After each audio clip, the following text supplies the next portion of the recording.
EMP is a celebration of the creative process and engages the imagination, inspiring personal expression for generations to come. We met with Jason Emmons of the museum to get a look inside at EMP and to see how this ever-evolving museum continues to create exhibits that set the standards for museums around the world. You know, I noticed something different when I walked up here. This building's architecture is really incredible. Can you tell us a little bit about it? Yeah, it was designed by Frank Gehry, who sort of changed the idea of the way people thought about museums when he did the Guggenheim in Bilbao, Spain. It suddenly became this very famous building that everybody wanted to go to, regardless of what was inside it. So when he got hired here, the idea was to really push the boundaries of what a museum could be. What Paul Allen told him was, I want something swoopy. Swoopy. So that's really what Frank had to go off with. And I think, you know, one of the things he was really trying to capture with the building was the undulating quality of music. And the building really does have this sort of organic shape to it. You know, he took a number of guitars and cut them up and put them together. And I think the forms of that sort of it became the idea of what this museum is. Oh, it's gorgeous. Why Seattle? For Paul Allen, he grew up here. He grew up listening to Jimi Hendrix, who he thought was really the most creative and innovative artist he ever heard. So I think for him, it was the idea of sort of honoring Hendrix. We were originally just going to be a Jimi Hendrix museum.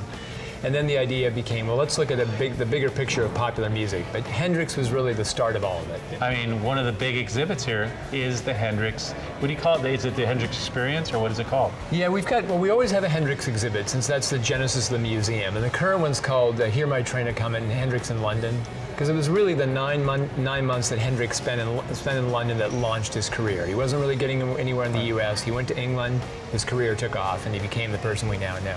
Now, he was in the military, in the Army, right, initially? Is that right? He was, and he went in the military, went down south, and then got out after about a year and a half. And is there a Little Richard connection in there somewhere, I heard? Yeah, so when he was down in the south, he would play as a sideman for Little Richard. My favorite story about that was Little Richard was known as a very dapper dresser, and at one point he fined Jimi Hendrix $50 because he wore a silk shirt. His rule was, no one looks better than Richard. And Jimi had some style going. Great style. Yeah, definitely. Yeah, he was one of the icons of rock and roll. Jimi Hendrix wasn't the only famous musician to hail from Seattle. In fact, an entire movement was created in the music halls of this great city, and one band stood out from all the others in the movement known as grunge. Nirvana is really the band that put Seattle on the map when it came to the grunge era. So we've got a big exhibit, Nirvana Taking Punk to the Masses, that looks at how did it become possible for a band like Nirvana to become so huge. And it really wouldn't have happened if there hadn't been this, music scene here in Seattle that started with the punk movement in the late 70s and started slowly developing, where all these bands started to think, I could be in a band. And that idea grew, and then Nirvana became the biggest example of that. And they weren't an overnight success. People say, oh, overnight success. It took a while, though, didn't it? It did take a while, yeah. A couple albums, and then when Nevermind came out, it just exploded. It was all over. Yeah. Although music is at the core of EMP, their offerings are not limited to the sounds of Seattle. With exhibits featuring iconic horror films to interactive sci-fi exhibits and even a section of the museum dedicated to fantasy worlds, EMP is a museum like no other. We've really expanded. So when we first opened, we were all about popular music, and now we're really a museum about popular music and pop culture. Okay. So as part of this bigger umbrella of looking at pop culture, we've got a fantasy exhibit that explores everything from Greek mythology to Tolkien to Lord of the Rings to Wizard of Oz. We've got the Cowardly Lion costume in there.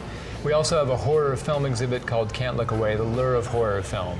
Wow, and then my favorite was the Sound Lab. Tell us about that. Yeah, a Sound Lab is really like the jewel of the museum, and I think the thing that makes us most unique. So it's a space in the exhibit where the idea is to get your hands on and make music. So even if you've never played an instrument before, it'll let you get up and running in a way that you can start learning how to play a riff on a guitar, or if you already know how to play, teach you a new technique.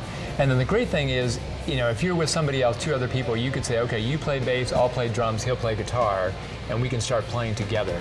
Yeah. So it's the most hands-on part of the museum. And so also you're trying to be a David Bowie. Yeah, but I think for us, it's not necessarily that you're going to be the next David Bowie or Jimi Hendrix, but the idea that you could do it, that if you wanted to play guitar, it might inspire you to go out and buy a guitar and start playing. It's kind of inspiration for them, right? Yeah. We've seen a lot of kids come in who've always wanted to play an instrument, never had a chance, and then to get their hands on it, gives them that initial spark where they might go home and say, this is what I want to do. And it's having that kind of transformational thing that really makes it exciting for all of us who work here. Like, to have those moments where that might launch somebody's music career, makes it incredibly worthwhile.